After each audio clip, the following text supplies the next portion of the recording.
Welcome back. Today we're discussing health and wellness, and of course mental health is of utmost importance. We're joined by professional counselors Christy, Sullivan, and Erin, Moncure, to discuss mental health and the counseling process. And to both of you, welcome to the show. Thank you. Well, may I just start off by asking, how big of a need is counseling? I mean, how many people need it? Everybody?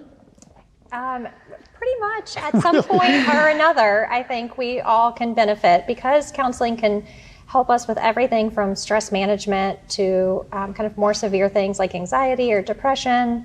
There is a vast need, and there are the reasons that more people are aware of, but then therapy and counseling really can just be about helping you learn how to be your best version of yourself, whether that's being an adult, being a child, being a sibling, being a spouse, being a friend, and I think we all need help with that.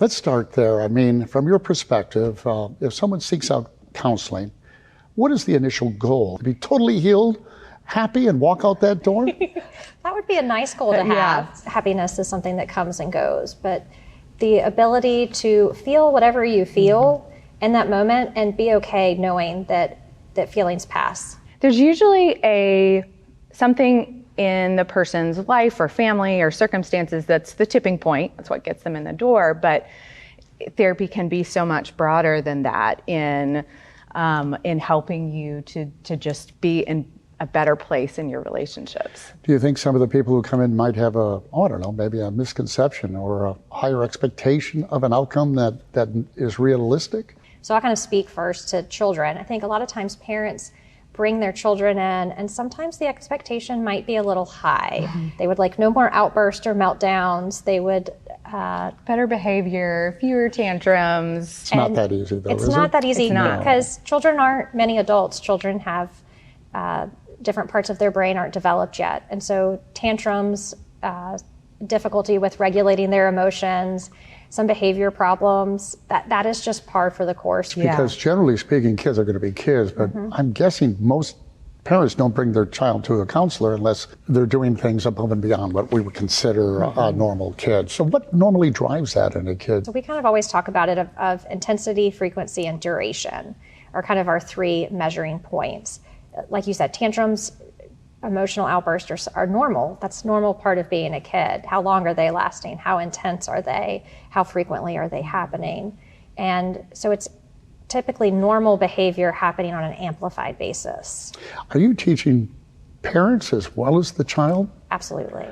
Okay. I'm curious because I guess the parents need some skills as well. What about adults? Now they sometimes can be little children too, but we do have higher expectations, right? They have all the skills and the tools they need to access all parts of their brain, even in times of high stress or high emotion. And so our role is more to maybe increase a skill set with that adult. It's kind of helping them to have the courage, have the space, have the support in looking at those parts of themselves, those situations, those parts of their story that are uncomfortable, and working through it.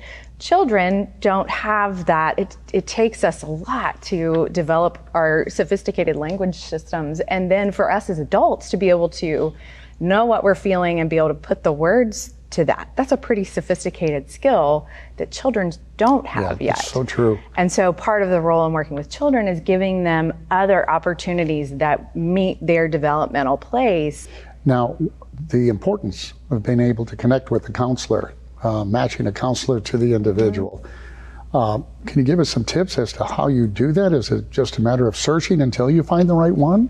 Being able to understand that all of the factors, whether it's, is this a place that I can afford, is an important component. Is this a place where I feel safe and trusted? And then also this kind of art of the relationship is huge. Yeah, so the art of the relationship really is what we have found to be one of the best predictors. And so finding someone that speaks to you in a way that you really can hear them. So be that someone who's very direct and doesn't lead you to have to read in between the lines, or maybe someone that has a little softer, more empathetic approach, but can kind of stay consistent until you're able to hear the message. For the folks who are watching, are there any tips you can offer up for folks who are suffering from anxiety almost on a daily basis? How to cope with that? What research is actually telling us is that we aren't having any more people that are suffering from anxiety, but people are talking about it more. And people are actually seeking out help more than they were pre-COVID. So the stigma kind of talking about how anxious I feel has definitely decreased, which is great. And so now we know how many people are really suffering. I also think COVID just was kind of this universal amplifier for everyone. It's just amplified what's there, and now we do have the positive of decreased stigma, and it seems like it's a little bit easier for people to talk about it or seek out help.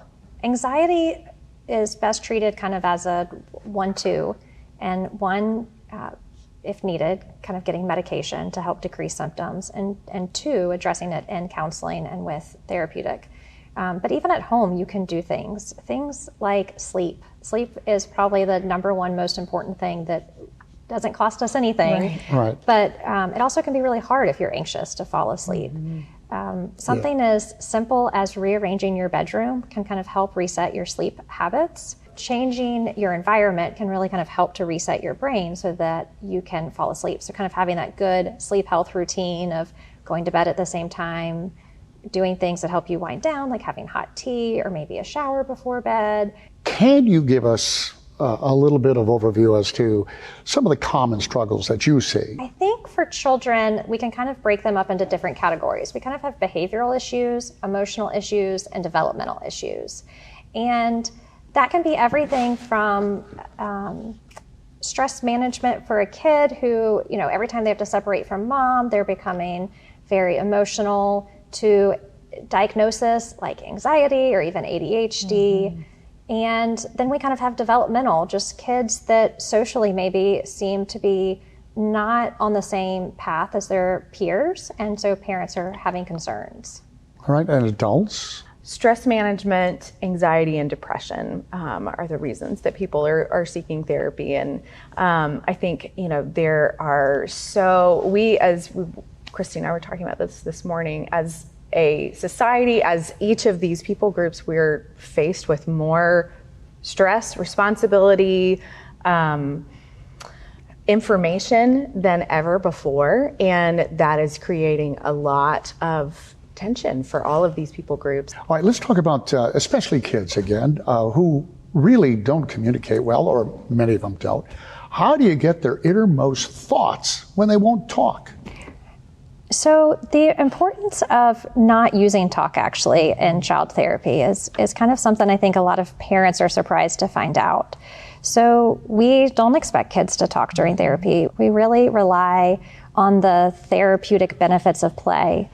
Play is our first language, and there's so much more that can come from that. Yeah, so we kind of call it the powers of play. And so at our practice particularly, we offer a playroom, a art room, and a sand room. And so these are kind of 3 very specifically set up places that kids can come, and they don't have to sit down with the grown-up, because by the time the kids have come to us, their parents have already lectured them. Their parents have already said, if you'll just take 5 deep breaths, you no longer will have outbursts. And if it was that simple, we really wouldn't be needed. And so the importance of the space and having a trained provider that really understands how to utilize play and understands child development really increases the positive outcomes from therapy for children. What about adults? I mean, a lot of adults don't want to share their innermost thoughts either. How do you get through to them? Absolutely, and that's often an obstacle for people in seeking out therapy, is that don't want to talk, or there are things or there are things that are so painful that to talk about it doesn't feel like it would be helpful. And we use expressive methods with adults as well, things like art therapy or working in the sand, finding these other ways to access these stories that need to be worked through, but in a way that feels safe. There's another really, really important methodology called EMDR, where you are working through these really, really painful stories in a way that minimizes the talk. It's much more about the connection with the therapist and the safety and going through this protocol. And yet at the same time, when you leave therapy without having to kind of have to say all of it out loud, you have relief. Well, the thing I think that's really important is that if you're out there watching, there's help, and you should take advantage of it. Now, to get a hold of you, how do they do that? So the website is wccounseling.com. They also can email us at info at wccounseling.com. And those are probably the two best ways to reach us. All of our information is on the website. Awesome. Pleasure. Thank you so much for taking time for us. Thank you. Get a little time later on. The couch is here. Thank you for watching. I hope you've enjoyed today's show. If you have any questions or you'd like to know more, you can visit our websites at RaleighCW.com and myrdctv.com. I'm Bill LeMay, and thank you for watching Community Matters, and we'll see you next week.